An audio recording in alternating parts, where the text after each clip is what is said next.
mise en réseau des acteurs sur le pays et sur les vallées. Ce pôle nous permet de recentrer nos produits autour du client et de concevoir une offre qui lui corresponde vraiment pour fédérer nos sociopros et nos structures publiques autour de mêmes produits. C'est des véritables opportunités, c'est rencontrer plein de professionnels, pouvoir faire des stages, pouvoir faire des missions consultantes intéressantes.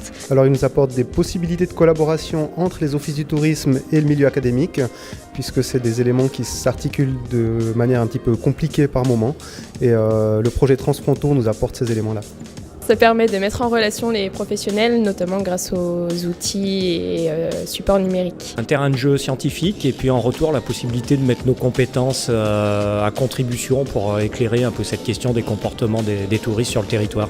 Le pôle, c'est vraiment un lieu d'échange multidisciplinaire et très enrichissant autour des problématiques du tourisme en montagne. Une autre manière d'envisager le territoire en tant que professionnel, donc au lieu de voir que les lieux, de voir vraiment les trajets, les parcours et aborder donc le touriste plutôt dans son mouvement et pas dans la staticité. Le pôle tourisme apporte essentiellement la pierre à l'édifice sur l'innovation pédagogique. Innovation pourquoi ? Parce que ancrage de plus en plus fort avec le territoire qui nous permet de travailler en mode projet et pour nos étudiants, c'est quelque chose de très important. Ce pôle nous a permis d'avoir un échange, une connaissance un petit peu de la culture chinoise puisqu'on a reçu des étudiantes chinoises et donc il y a eu une immersion dans le territoire qui permet de se comprendre mieux les uns et les autres.